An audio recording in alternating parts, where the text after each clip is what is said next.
Deer students, welcome to all Bangla education tips. আজকে আমরা আলোচনা করব ষষ্ঠ শ্রেণী সেকেন্ড ইউনিট টেস্ট 2025-এর বাংলা সিলেবাস এবং সাজেশন নিয়ে।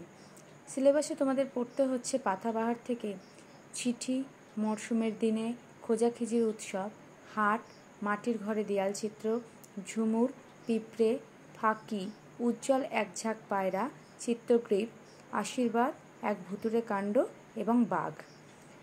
এছাড়া ভাষা চর্চায় তোমাদেরকে পড়তে হবে শব্দরূপ, বিভক্তি, উপসর্গ, সমুচ্চারিত ভিন্নার্থক শব্দ, পদান্তর ও অনুচ্ছেদ রচনা।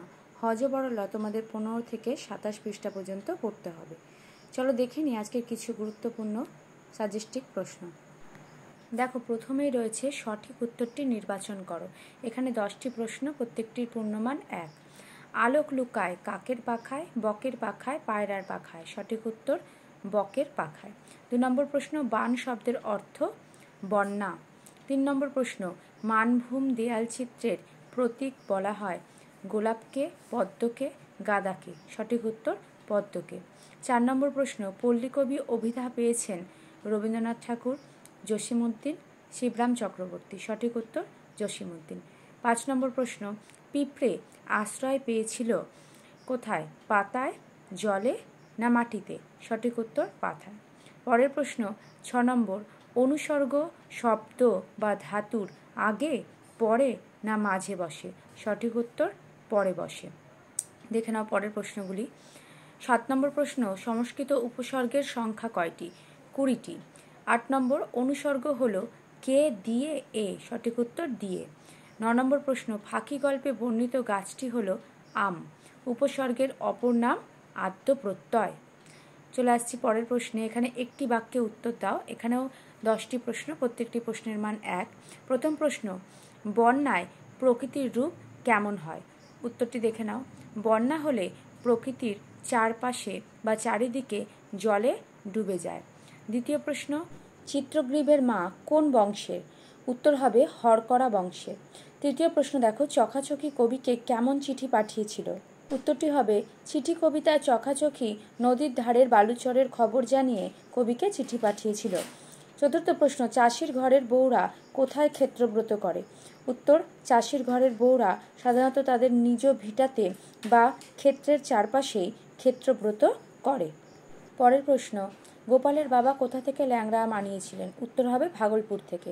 চিত্রগ্রীবকে উঠতে শেখানোর ভার কে নিয়েছিল? চিত্রগ্রীবকে উঠতে শেখানোর ভার তার বাপ নিয়েছিল। ধানের সবচেয়ে বড় বন্ধু কে? বৃষ্টি। পাখিরালয়ে কি ছিল না? পাখিরালয়ের বাসায় বাঘের খাওয়ার উপযোগী ছাগল, ভেড়া, হরিণ ছিল না। 9 নম্বর প্রশ্ন দেখো, পদান্তর করো। অক্ষর, আক্ষরিক, দেহ, দৈহিক। অনুসর্গের অপর নাম কি? কর্ম প্রবর্চনীয়। চলে আসছি পরের প্রশ্নে। নিচের প্রশ্নগুলির উত্তর দাও। এখানে 5টি প্রশ্ন করতে হবে, প্রত্যেকটির মান 2। ওপারের লোক কেন এপারেতে আসে? ওপারের লোক বস্তা সাজিয়ে এপারেতে বিক্রি করতে আসে। পরের প্রশ্ন, প্রকৃতির বুকে শরতের আশীর্বাদ কিভাবে ঝরে পড়ে? বর্ষার পর শরৎ আসে, তখন আবহাওয়া থাকে মনোরম, চারিদিকে দেখা যায় কাশফুলের সমারোহ, নীল আকাশ, উজ্জ্বল রোদ।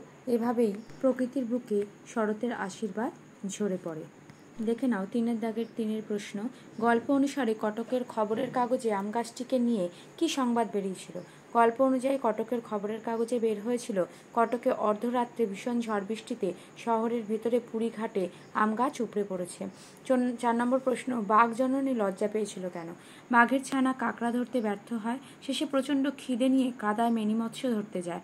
তখন বাঘের ছানার মা দারুণ লজ্জা পেয়ে যায়। সে বাঘ ছানাকে বলে যে সে আসলে বাঘের ছানা, সে ভোদর নয় যে কাদায় মেনি মৎস্য খুঁজে বেড়াবে। কাদায় মাছ ধরাটা বাঘের পক্ষে লজ্জাজনক।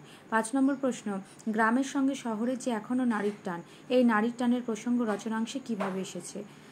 উত্তর, মাঠে ফসল উঠলে বাসে ভিড় হয়, লোকে বিয়ের পাত্রী দেখা, পুজো দেওয়া, জিনিস কেনা, মামলার তদবির করা, এমনকি সিনেমা দেখা ইত্যাদি উপলক্ষে শহরে যায়। উকিল, মোক্তার, পুরুত, বামন, দর্জি, দোকানি সবাই দুটো পয়সার মুখ দেখে। এর থেকেই গ্রাম ও শহরের মধ্যে নারীর টান লক্ষ্য করা যায়। দেখে নাও 4-এর দাগের প্রশ্ন, নিচের প্রশ্নগুলোর উত্তর নিজের ভাষায় লেখো। এখানে দুটি প্রশ্নের উত্তর লিখতে হবে, প্রতিটি প্রশ্নের মান 5। হাটের স্থান ছাড়িয়ে দূরের গ্রামের ছবি কিভাবে কবিতায় ফুটে উঠেছে? 10-12টি গ্রামের মাঝে একটা হাট বসে। দূরে দূরে সেই গ্রামে প্রদীপ জ্বলে ওঠে সন্ধ্যাবেলায়, কিন্তু গ্রামের পাশের হাটে সকালে ঝাঁটও পড়ে না, সন্ধ্যায় প্রদীপও জ্বলে না। গ্রামের মানুষ প্রতিদিনের হাটে বেচা কেনা সেরে ফিরে যায়। কোলাহল মুখর হাট সন্ধ্যাবেলায় নিস্তব্ধ হয়ে অন্ধকারে ডুবে যায়। চলে যাচ্ছি পরের প্রশ্নে। পাতা, বৃষ্টি, জল, ঘাসের পাতা, কে কিভাবে পিঁপড়ের মনে সাহস জুগিয়েছিল তা আলোচনা করো।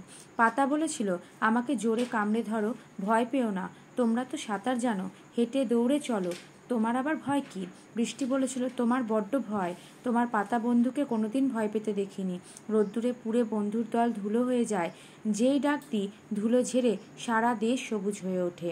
জল বলেছিল, যে ঘাসকে আমি ডুবিয়ে কাদায় লুটিয়ে তলিয়ে দিয়ে ছুটি, শরতে চেয়ে দেখি তারাই কাশবন হয়ে হাসছে। চলে আসছি হজবরলা থেকে কিছু গুরুত্বপূর্ণ প্রশ্ন নিয়ে। বুড়ো লেখকের ওজন কত হিসাব করেছিল? উত্তর হবে 250।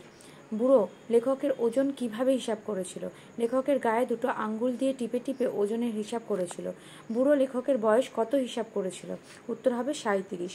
বুড়োর গল্পে মন্ত্রী কি খেয়ে ফেলেছিল? রাজকন্যার গুলি সুতো খেয়ে ফেলেছিল। পরের প্রশ্ন, কাকের বিজ্ঞাপনে ঠিকানাটি লেখো। উত্তর, শ্রী কাকেশ্বর কুচকুচে 41 নং গেছো বাজার, কাগিয়াপাটি। 5 নম্বর প্রশ্ন, কাক অঙ্কের কোন কোন পদ্ধতিতে হিসাব করেছিল? ভগ্নাংশ এবং ত্রৈরাশিক পদ্ধতি। পয়সা পেয়ে কাক কি করেছিল? মহা আনন্দে টাকডুমডাম বলে স্লেট বাজিয়ে নাচতে শুরু করেছিল। 7 নম্বর প্রশ্ন, কাক স্লেটখানা ঠকাস করে বুড়োর টাকের ওপর ফেলে দিলে বুড়ো কেমন করে কাঁদছিল? ছোট ছেলের মতো ঠোঁট ফুলিয়ে ও মা, ও পিসি, ও শিবুদা বলে হাত পা ছুঁড়ে কাঁদছিল। তোমাদের দ্বিতীয় পর্যায়ক্রমিক মূল্যায়নে কিছু অনুচ্ছেদ রচনা এখানে আমি তোমাদের সামনে তুলে ধরেছি, দেখো, যেগুলো ভীষণ ইম্পর্টেন্ট এবছর 2025-এর জন্য। বাংলার উৎসব, প্রতিদিনের জীবনে বিজ্ঞান, রবীন্দ্রনাথ ঠাকুর, বৃক্ষরোপণ, বিদ্যালয় পরিবেশ দিবস উদযাপন, বর্ষাকাল। নেক্সট ভিডিওতে আমি অনুচ্ছেদ রচনাগুলি সম্পর্কে বিস্তারিত আলোচনা করব, তার জন্য পাশে থাকো। যারা এখনও ভিডিওটি লাইক করনি, ভিডিওতে কমেন্ট করনি, তারা চটজলদি শেয়ার করে দাও বন্ধুদের মধ্যে, এবং অবশ্যই চ্যানেলটিকে সাবস্ক্রাইব করে রাখো। এবং যারা নতুন চ্যানেলে, তারা সাবস্ক্রাইব করে পাশে থাকা বেল আইকনটি প্রেস করে দাও, যাতে সমস্ত রকম নোটিফিকেশন তোমাদের কাছে পৌঁছে যায়।